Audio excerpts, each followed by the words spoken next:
Ça m'était jamais arrivé et quand je l'ai vécu, j'ai cru que j'allais mourir quoi. En fait, t'es dans un état de détresse quand t'es en crise de panique tous les jours.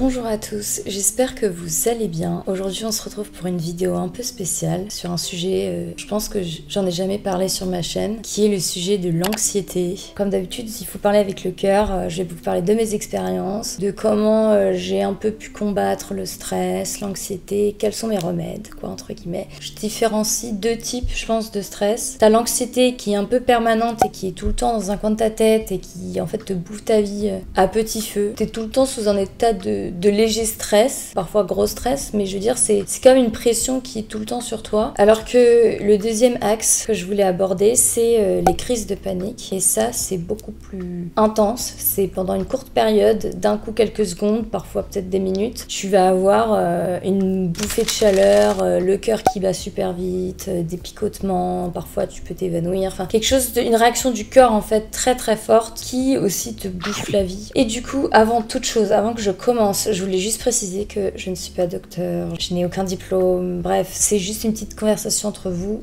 et moi. Donc si vous avez besoin de consulter, n'hésitez pas à aller voir une psy. Pourquoi je voulais vous parler de ce sujet? Parce que moi, c'est un sujet qui m'a, pendant longtemps, bouffé ma vie. Pendant longtemps, empêché de vivre. Bon, je suis quelqu'un de stressé par nature. À partir d'une certaine période de ma vie, je dirais vers 17 ans, j'ai eu, en gros, ma première crise de panique pendant le bac de français. Parce que je voulais être une bonne élève, sauf qu'à cette époque-là, ça allait pas du tout les cours parce que, je commençais une dépression, qu'on se le dise. Voilà, ça n'allait pas. Ça m'était jamais arrivé et quand je l'ai vécu, j'ai cru que j'allais mourir quoi. J'ai cru que j'étais malade, qu'il y avait quelque chose qui allait pas en moi. Et du coup je me rappelle, j'étais allée à l'infirmerie, j'étais restée genre une demi-heure. Enfin j'avais perdu en plus du temps sur mon épreuve parce que je comprenais pas ce qui se passait. Et c'est l'infirmière, elle m'a dit t'es anxieuse, tu stresses. Mais sur le moment j'ai pas compris que je faisais une crise de panique. Et c'est après en terminale, il y a l'anxiété qui était présente, beaucoup. Et c'est vrai que j'ai fait de plus en plus de crises de panique. Et au début ça a commencé juste par quand je sortais genre en soirée, parce que ça me stressait d'être entourée de gens, c'était de l'anxiété sociale. Et après en fait ça s'est étendu sur quand je me retrouvais bloquée dans un endroit, quand genre je me retrouvais bloquée dans une séance, une salle de classe par exemple, et que je pouvais pas réagir. C'est bizarre, genre en fait quand je sens que je peux pas appeler de l'aide, quand je me sens bloquée, c'est là où ça me triggerait. C'était vraiment cette situation, ou genre dans les ascenseurs, ou à la fac c'est là où c'est parti en live total. J'avais vraiment des crises de panique presque tous les jours parce que t'as les grands amphithéâtres et en fait j'avais pas envie de déranger à cause de mes crises de panique et je me disais putain ces gens ils voient que je suis pas bien et tout, ça va les saouler tout ça, genre j'ai pas envie de saouler les gens autour de moi quoi. Donc j'intériorisais énormément tout ce que je vivais, j'en parlais très peu. Du coup moi c'est vraiment je pense à la fac, ma première année de droit où là ça a été une catastrophe totale et je faisais vraiment tout le temps des crises de panique et en plus on avait des gros examens en droit et sauf que je travaillais pas mes cours, j'arrivais plus, enfin mon cerveau il fonctionnait plus normalement et j'étais incapable de retenir quoi que ce soit, enfin j'étais vraiment bloquée totale, enfin c'est quand ton corps il peut plus en fait, c'est quand t'es en dépression, quand t'es en burn-out, ce genre de situation, c'est ton corps qui parle à la place de ta tête et toutes ces crises de panique c'était des signaux de mon corps qui me disaient tu fais quelque chose qui va pas dans ta vie, t'es pas aligné dans ton corps, avec ton corps et ton esprit et il y a quelque chose qui va pas, t'as pas le bon sens des priorités mais à cette époque je comprenais pas pourquoi je réagissais comme ça. Et en fait, c'est quand j'ai redoublé ma première L1 de droit que là, je me suis dit, en fait, je peux pas. En fait, soit on continue et puis je me laisse mourir. En fait, t'es dans un état de détresse quand t'es en crise de panique tous les jours. Je sais pas si vous pouvez imaginer. En fait, les personnes qui n'ont pas vécu ça ne peuvent pas imaginer à quel point ça peut être dur. Ça peut être super dur à vivre. Je me suis accrochée quand même. Et même si vous décrochez, c'est normal en fait. C'est une période où tu peux pas vivre normalement. Et du coup, c'est ma deuxième L1 où là je me dis en fait, qu'est-ce que tu fous de ta vie? Qu'est-ce que tu fous de ta vie quoi? Donc je me suis dit bon, on va réfléchir parce que je voyais une psy à cette époque, un psy. Je pense que c'était pas le psy adapté pour moi, tout simplement. Et du coup j'avais arrêté de le voir et je me suis dit bon, c'est quoi les marges de manœuvre? Qu'est-ce que tu peux faire pour que les choses changent? Et donc je me suis dit pourquoi pas, je sais pas, commencer le sport. En fait, je voulais vraiment me reconnecter avec moi-même. Je voulais vraiment retrouver un lien avec moi-même, et parce que j'avais l'impression d'être étrangère dans ce corps. Déjà, je me détestais physiquement, je me trouvais stupide, il y avait rien qui me plaisait, je me trouvais socialement, mais vraiment gênante. Là où je vais vous donner mes astuces, parce qu'au jour d'aujourd'hui, je suis une autre personne. Je ne suis plus la même personne d'il y a 6 ans. Et qu'est-ce que j'ai fait pour m'en sortir? Aujourd'hui, je n'ai plus de crise de panique. Mais attention, je pense que ça peut revenir si on néglige du coup les conseils que je vais vous donner. Oui, si on se laisse aller. Enfin, c'est un travail de tous les jours. Oui, comme je vous disais, je me disais, bon, quelles sont les marges de manœuvre qui sont à ma disposition que je peux faire? Du coup, j'ai pensé au sport. Bizarrement, ça m'est tombé dessus, alors que j'ai jamais été sportive. Je faisais de l'équitation, enfin de la gymnastique quand j'étais petite, mais la fitness et tout, je pensais que c'était un monde qui était à part pour moi, qui ne me concernait pas. Et en fait, je me suis dit, j'ai eu un déclic, c'est hyper con, mais j'ai eu un déclic en regardant une vidéo Victoria's Secret.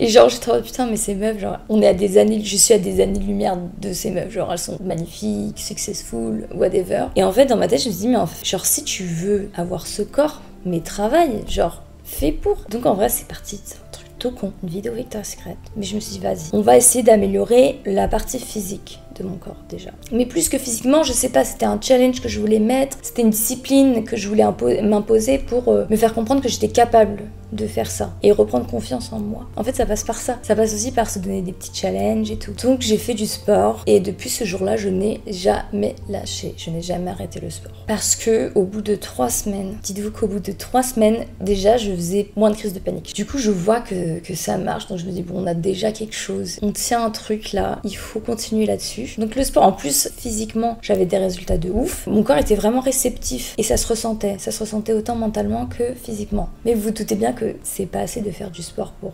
supprimer les crises de panique. Et je dis crise de panique, mais ça marche aussi pour l'anxiété. En fait, c'est reformater son cerveau. C'est tout un travail de mental, un travail du corps. Il faut bien comprendre que les deux marchent ensemble. Et qu'en fait, quand votre corps agit bizarrement, par exemple, vous avez mal au ventre, vous digérez mal, vous pensez que vous digérez mal, mais en fait, non, genre vous êtes juste en situation de stress. Sauf que c'est pas normal que votre corps réagisse comme ça, en mode survie, pour un petit stress, genre une situation en vrai qui met pas votre vie en péril. Donc il faut comprendre comment on peut reformater le cerveau pour ne plus avoir ces crises, ces angoisses où t'as l'impression de mourir.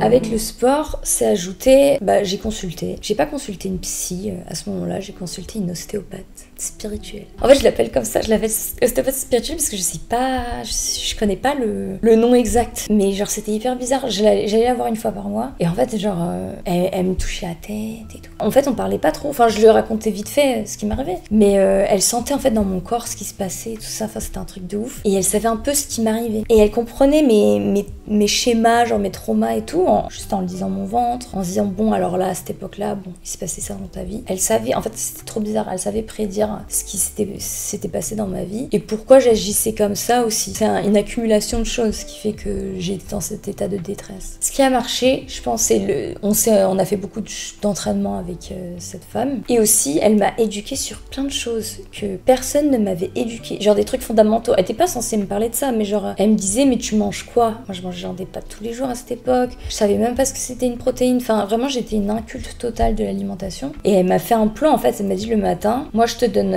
une recette, essaye de faire, genre en fait elle m'imposait pas, elle me disait, moi je te dis c'est pas mal, essaye, je te donne la recette et tu vois. Du coup j'ai commencé à essayer ces petites recettes, mais c'est vrai qu'au fur et à mesure que j'ai mieux mangé, c'est comme si mon corps se mettait à mieux fonctionner. Et aussi j'avais réduit beaucoup la viande, j'étais végétarienne je crois à cette époque là même, j'avais tout coupé.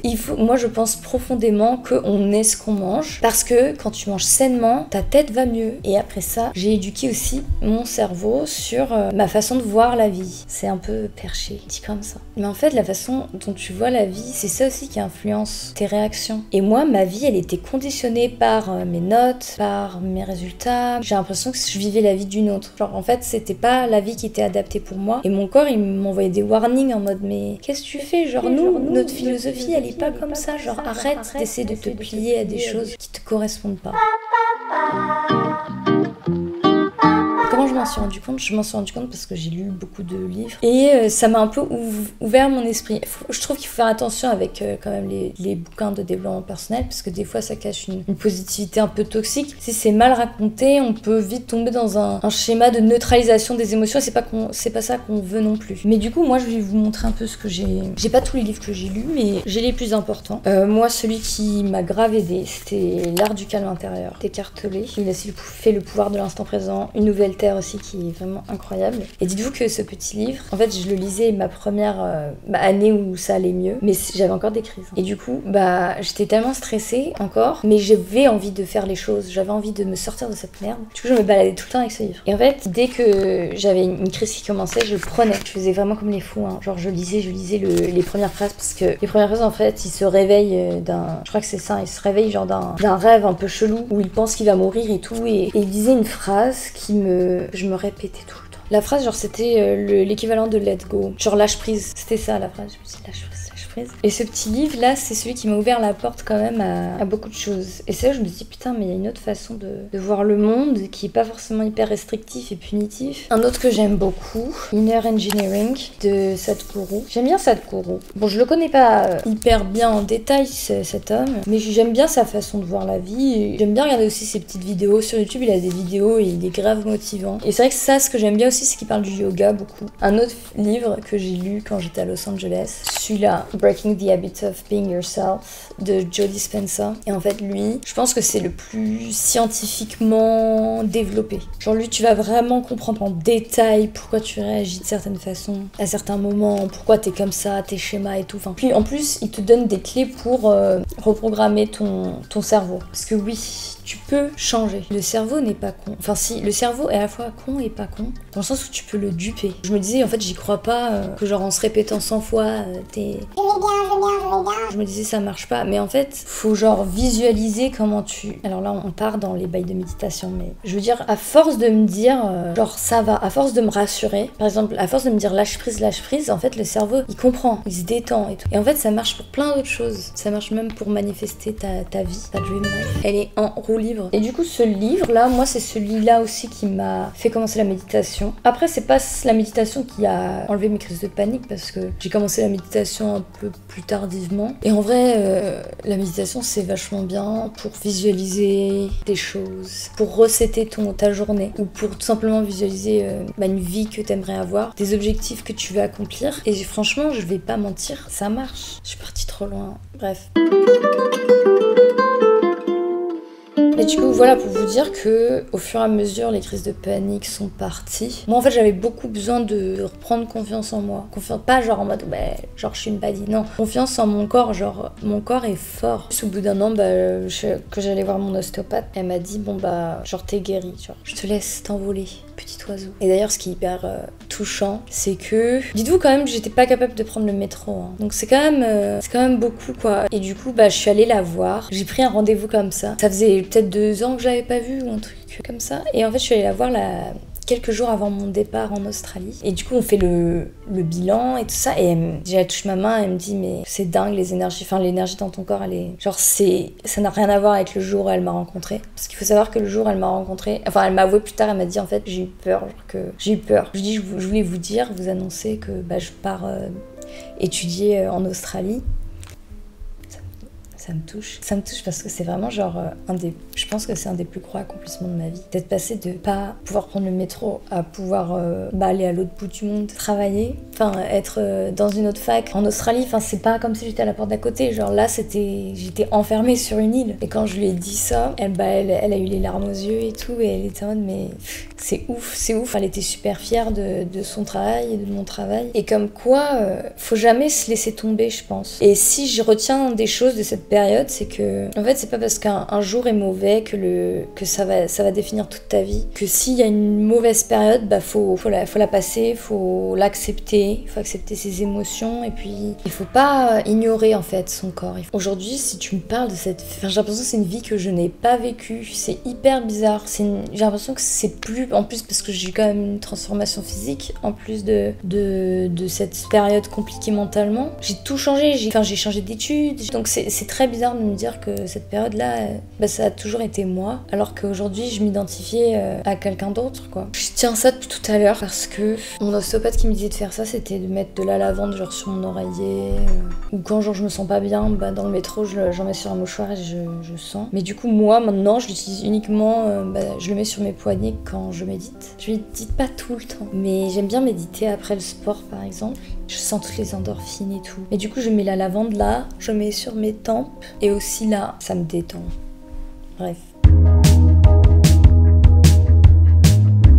Je vais dire de plus. Ah oui, j'ai lancé des petites questions sur mon Insta. Je vais répondre à 2 questions. Si vous me suivez pas encore sur Insta, qu'est-ce que vous attendez en fait? Donc j'ai reçu une question qui est comment tu gères ton anxiété et tes tips pour la gérer. Donc je pense que je l'ai raconté dans la vidéo, mais si on parle d'anxiété, maintenant qu'il n'y a plus les crises de panique, l'anxiété de toute façon c'est quelque chose qui fera partie de ma vie, c'est quelque chose qui sera toujours là, mais que tu peux gérer en fait, tu peux faire en sorte que cette anxiété elle soit diminuée, qu'elle apparaisse peut-être moins dans ta vie. Et comment ça? Moi je me dirais toujours c'est en faisant du sport, en mangeant bien, en faisant de la méditation, en ayant de la compassion pour soi-même beaucoup, et aussi en faisant des choses qui te plaisent, en fait en te considérant, en étant gentil avec toi-même. Quand je pense, tu dis anxiété, je pense que c'est aussi lié au travail et des choses comme ça. Bon, moi je suis quand même assez anxieuse au boulot, on va pas se mentir. J'ai toujours peur de mal faire, mais je pense qu'en fait il faut prendre du recul sur la situation, il faut se rendre compte qu'on sauve pas forcément des vies, sauf si t'es médecin ou chirurgien, whatever. La plupart d'entre nous, on sauve pas des vies, et quand j'ai la panique qui monte, par exemple, je fais une respiration carrée. Je veux dire que pendant 4 secondes, j'inspire, 4 secondes je bloque, 4 secondes j'expire, 4 secondes je bloque. Je me force à me dire let's go, let's go. C'est beaucoup de triquer le cerveau entre guillemets. J'espère que j'ai bien répondu. Oh là là. Une autre question. Est-ce que l'avenir t'angoisse? L'avenir m'angoisse toujours. Mais je pense que cette angoisse évolue au fur et à mesure que j'accomplis des choses, des expériences, on va dire. J'avoue que je relâche un peu la pression sur l'avenir. À LA, bizarrement, j'étais assez anxieuse sur mon avenir. Après, bizarrement, non. Parce que j'étais dans une situation un peu compliquée. Mais depuis que je suis rentrée en France, j'ai l'impression que c'est la première fois où je suis dans une situation où je cherche pas la next step. Mais bon, je suis quand même stressée pour l'avenir parce que j'ai quand même envie de faire plein de choses. J'ai envie d'être réalisatrice, j'ai envie que ma chaîne YouTube marche, j'ai envie de continuer mon travail. Donc en fait, j'ai juste peur que tout ça, ça n'arrive pas. C'est plus ça qui m'angoisse. Et j'ai l'impression que grâce à cette dépression que j'ai vécue et à ces crises de panique et tout, j'ai l'impression que je suis armée pour la suite. Et donc voilà quoi. Voilà, je me suis grave étalée. J'espère que cette vidéo aura apporté des réponses à vos questions. Je suis un peu sceptique parce que je suis en mode... En fait, j'avais pas prévu d'étaler autant ma vie. En fait, moi, j'avais prévu de vous faire une bullet list de mes conseils. Sauf que s'il n'y a pas de contexte, comment vous les comprendre? J'espère que ça pourra vous aider. On se retrouve la semaine prochaine pour une nouvelle vidéo. Bye!